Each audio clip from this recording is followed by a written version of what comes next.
Welcome students.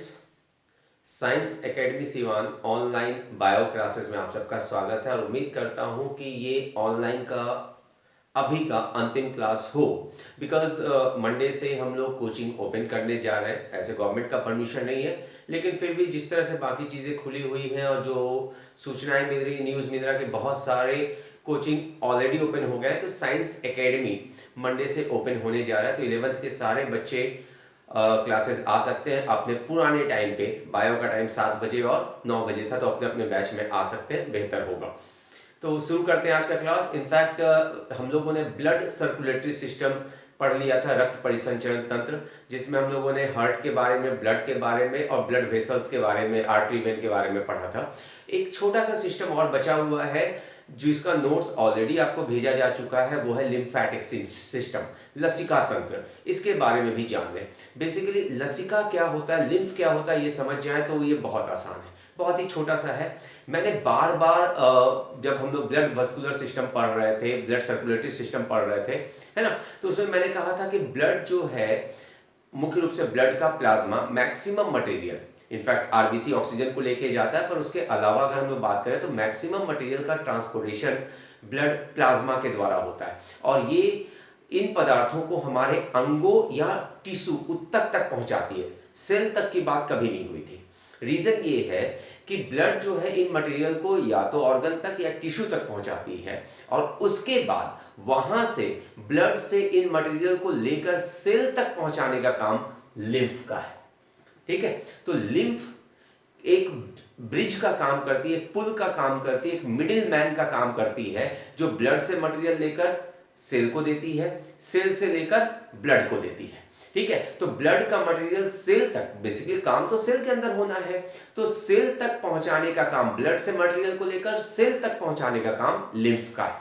और lymph कोई extra कह सकते हैं मटेरियल नहीं है, कोई अलग चीज नहीं है। होता ये है कि हम लोगों ने पढ़ा कि जो सबसे छोटी छोटी ट्यूब्स होती हैं आर्टरी की या वेन की, जो जाकर टिश्यू से जुड़ी होती हैं, ऑर्गन से जुड़ी होती है, उसे हम ब्लड कैपिलरी कहते हैं। तो ब्लड कैपिलरी से ये जो ब्लड प्लाज्मा है, जिसमें मैक्सिमम मटेरियल है, वो छन कर बाहर निकलता है। ठीक है, सेल्स अंदर रह जाते हैं और प्लाज्मा का पोर्शन बाहर निकल आता है, जो कि एक वाटर जैसी संरचना के रूप में नजर आता है, पानी जैसी संरचना, क्योंकि हमने पढ़े ब्लड प्लाज्मा में जो मैक्सिमम मटेरियल है वो वाटर है। तो यही ब्लड से छना हुआ प्लाज्मा, जो कि कैपिलरी से निकला टिश्यू में और वो मटेरियल के साथ पहुंच गया सेल में। तो ब्लड से छनने के बाद, ब्लड कैपिलरी के माध्यम से, क्योंकि ब्लड कैपिलरी सिंगल सेल की बनी होती है, तो उससे बाहर निकला हुआ ब्लड प्लाज्मा, ब्लड से निकला हुआ ब्लड प्लाज्मा ही लिम्फ है। लिम्फ कोई अलग चीज नहीं है। ब्लड से निकला हुआ, ब्लड से सेल को हटा दें और सिर्फ ब्लड प्लाज्मा को हम क्या करें कि बाहर निकाल लें, तो वो कहलाता है लिम्फ। और एक बात ध्यान रखना, लिम्फ में थोड़ी मात्रा में डब्ल्यूबीसी सेल्स भी पाई जाती है। तो लिम्फ मेनली बना है ब्लड प्लाज्मा से, जिसमें थोड़ी मात्रा में डब्ल्यूबीसी भी पाई जाती है, और यह विभिन्न पदार्थों को ब्लड से सेल में या सेल से ब्लड में पहुंचाने का काम करती है। इसलिए एक ब्रिज का काम करती है, सेतु का काम करती है, ब्लड को सेल से जोड़ती है ताकि ट्रांसपोर्टेशन की प्रक्रिया पूरी हो सके। इसके अलावा ये जो लिम्फ है, ये भी हमारे शरीर में बहती है। ठीक है, लिम्फ यानी सिंपल ब्लड प्लाज्मा कह लें, जिसमें थोड़ी मात्रा में डब्ल्यूबीसी भी पाया जाता है। तो ये जिन नलियों में बहती है, जिसके द्वारा सेल टू सेल मटेरियल का ट्रांसफर भी हो जाए, उसे कहते हैं लिम्फ वेसल्स, है ना। लसिका वाहिका कह लें, नलिका कह लें। और ये जो नली है, ये हर मेजर ज्वाइंट्स में, शरीर में जितने भी जगह पर ज्वाइंट्स हैं, जो बड़े ज्वाइंट्स हैं, जैसे हाथों में ज्वाइंट्स है, लेग्स में ज्वाइंट्स है ना, तो जहां जहां मेजर ज्वाइंट है, वहां पर ये जो नली है, ये थोड़ी मुड़ सी जाती हैं और गांठ नुमा संरचना बनाती हैं, जिन्हें लिम्फ नोड कहते हैं, मेजर ज्वाइंट्स पे। ठीक है, ये ध्यान रखना है।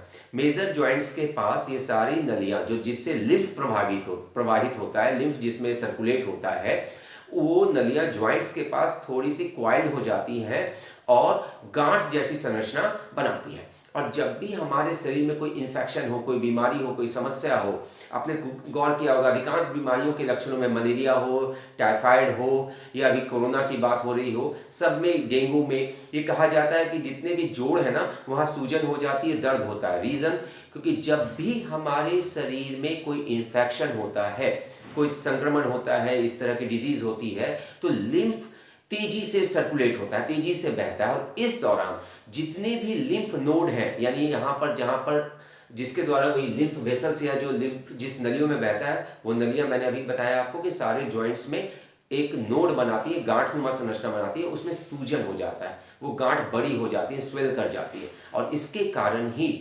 जितने भी जॉइंट्स हैं उसमें पेन होता है। तो अगर जॉइंट्स में पेन है तो ये सीधा इंडिकेट कर रहा है कि हमारे बॉडी में कोई इन्फेक्शन है, और ये लिम्फ वेसल्स, खास करके लिम्फ नोड जो जॉइंट्स पे हैं उनमें सूजन हो गई है। ठीक है। और हमारे बॉडी में कुछ लिम्फेटिक ऑर्गन्स हैं, 3 चीजों से मिलकर बना है लिम्फेटिक सिस्टम, लिम्फ वेसल्स और लिम्फेटिक ऑर्गन्स। और ऑर्गन का नाम मैंने लिखा हुआ जो मेजर ऑर्गन है। ये ऑर्गन कौन है? जहां पर ब्लड प्लाज्मा या लिम्फ का निर्माण होता है और लिम्फ विकसित होती है। लिम्फ बनता भी है, लिम्फ कह ले या ब्लड प्लाज्मा कह ले, बनता भी है और उसका विकास भी होता है। मुख्य रूप से कौन है? बोन मैरो, अस्थि मज्जा, स्प्लीन जो जस्ट स्टमक के ऊपर डायफ्राम के नीचे इस स्थान पर पाई जाती है, थाइमस ग्लैंड दोनों फेफड़े के बीच में पाई जाती है, और टॉन्सिल हमारे ओरल कैविटी में पाई जाती है। तो इन सबसे मिलकर बना होता है लिम्फेटिक सिस्टम, और ये मदद करता है WBC की भी किसी भी तरह की डिजीज से फाइट करने में, क्योंकि मैंने अभी बताया कि इसमें ब्लड प्लाज्मा के साथ साथ थोड़ी मात्रा में WBC भी पाई जाती है, तो ये शरीर के अंदर इन्फेक्शन से, बीमारियों से बचाव में भी मदद करती है। लेकिन एक बात आपको और ध्यान रखना है कि ये कैंसर की कोशिकाओं को फैलाने का काम भी करती है। तो बहुत छोटा सा टॉपिक था लिम्फेटिक सिस्टम, जो आई थिंक समझ में आ जाना चाहिए, और नोट्स आपको भेजा जा चुका है। इनफैक्ट स्टूडेंट्स, कल लाइव क्लास नहीं हुआ था तो मैंने कुछ पहले के वीडियोस आप लोगों को भेज दिए थे जो रेस्पिरेटरी सिस्टम से जुड़ी हुई है, तो थोड़ा सा उसको भी डिस्कस कर लेते हैं, छोटा सा, है ना।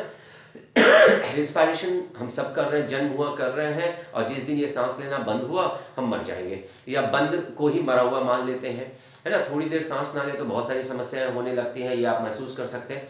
तो क्या है श्वसन, क्यों करते हैं श्वसन, पहले इसको समझते हैं। तो रेस्पिरेशन क्या है? ऑक्सीजन का लेना और कार्बन डाइऑक्साइड को छोड़ना, जिसे हम ब्रीदिंग भी कहते हैं, है ना, दैट इज रेस्पिरेशन। और इसमें जो भी ऑर्गन इन्वॉल्व होते हैं, जो भी अंग ये काम करते हैं, उसे हम रेस्पिरेटरी ऑर्गन कहते हैं, और ये सब मिलकर कहलाता है रेस्पिरेटरी सिस्टम। और हम सांस क्यों ले रहे हैं? क्यों ले रहे हैं ऑक्सीजन? क्यों, कहाँ से आ रहा है कार्बन डाइऑक्साइड जिसे बाहर निकाल रहे हैं? तो ऑक्सीजन ले रहे हैं ताकि ऑक्सीजन हमारे ब्लड के माध्यम से सेल तक पहुंचे। RBC ले जाता है ऑक्सीजन को लंग से, हम लोग डिस्कस कर चुके हैं, और सेल के अंदर इस ऑक्सीजन के हेल्प से, इस ऑक्सीजन की सहायता से ग्लूकोज का, जो कि भोजन से मिला है, कार्बोहाइड्रेट के डाइजेशन से मिला, उसका ऑक्सीडेशन होता है।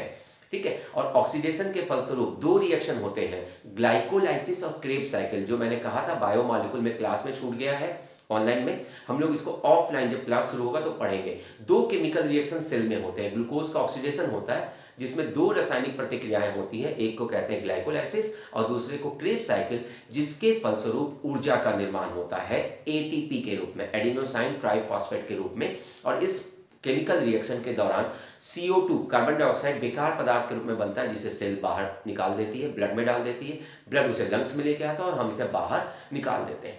तो रेस्पिरेशन क्या है?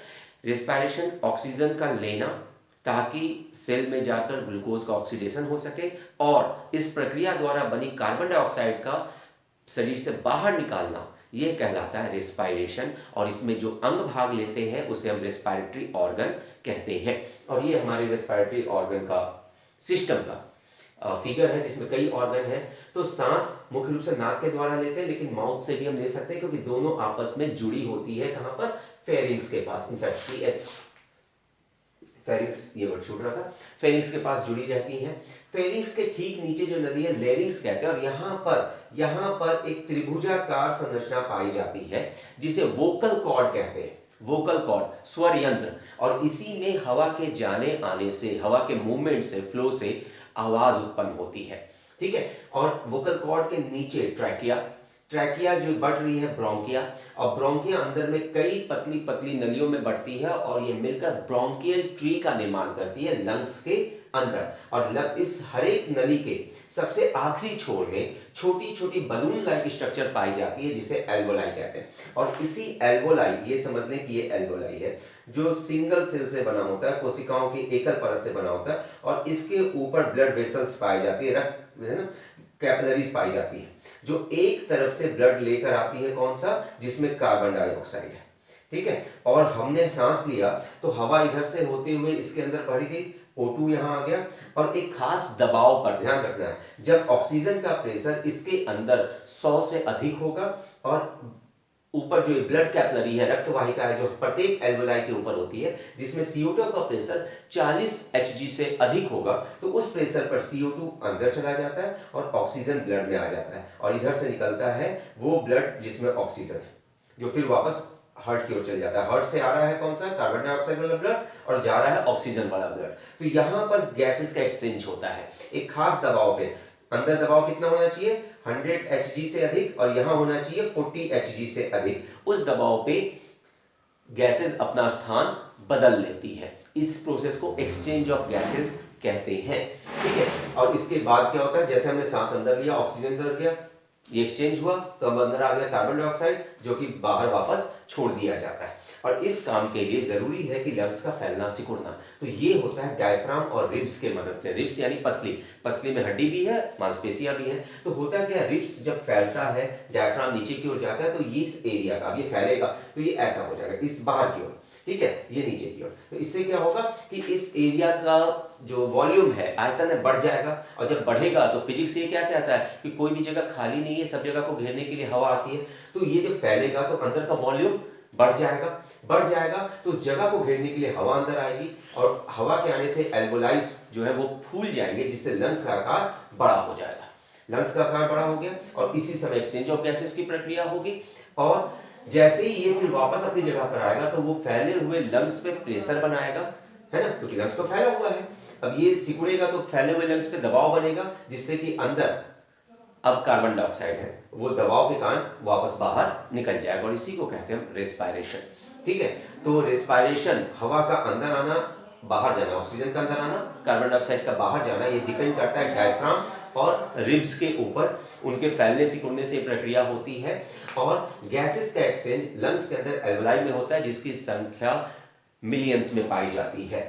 ठीक है, ध्यान रखना है, बहुत इंपॉर्टेंट है। एल्वोलाई की संख्या भी मिलियंस में होती है, और ये रेगुलर होता है। और ये पूरी प्रक्रिया यानी ऑक्सीजन लेना और कार्बन डाइऑक्साइड छोड़ना, और इसके बीच में गैसेस के एक्सचेंज, ये पूरी प्रक्रिया 3 सेकेंड से कुछ ज़्यादा समय में होती है। इसलिए हम इंसान 1 मिनट में 16 से लेकर 18 या 20 बार तक सांस लेते हैं। ठीक है, ध्यान रखना, सांस लेने की गति 1 मिनट में 16 से 20 है, जबकि हृदय की धड़कन, हार्ट बीट 72 है। दोनों एक चीज नहीं है। और हम सांस क्यों ले रहे हैं, ताकि ऑक्सीजन ब्लड में आ सके, जिसे हम प्योर ब्लड कहते हैं, प्योर ब्लड बन जाए, और कार्बन डाइऑक्साइड शरीर से बाहर निकल जाए। इनफैक्ट स्टूडेंट, बहुत सिंपली मैं समझा रहा हूँ, कल नोट्स भी जाएगा। और जो 3 टॉपिक फिजियोलॉजी का, डाइजेशन, सर्कुलेशन और अभी रेस्पायरेशन जो हम पढ़ रहे हैं, इन सब को क्लास में फिर से समझाया जाएगा, तो घबराने की जरूरत नहीं है। नोट्स आप कॉपी कर लें। मंडे से क्लासेस ओपन हो रहा है, उस दिन से हम लोग एक नया टॉपिक पढ़ेंगे, उत्सर्जन तंत्र, स्क्रिटरी सिस्टम। ठीक है, और ये सारे सिस्टम नोट्स के थ्रू आपको मिल रहे हैं, कुछ वीडियो से समझाया जा रहा है, और ये सारे सिस्टम्स को हम लोग फिर से क्लासरूम में भी समझेंगे। तो उम्मीद करता हूँ कि फिलहाल के लिए ये अंतिम ऑनलाइन क्लास हो, और मंडे को हम लोग क्लासरूम में मिले। तो आज के लिए इतना ही, सिंपल सी बात है, बहुत छोटी सी चीज़ को मैंने समझाया है। मंडे को क्लासरूम में मिलते हैं, वो हम लोग आसानी से सामने बैठकर बेहतर तरीके से और बेहतर पढ़ाई करेंगे, बेहतर तरीके से चीज़ों को समझेंगे। तो आज के लिए इतना ही, थैंक यू।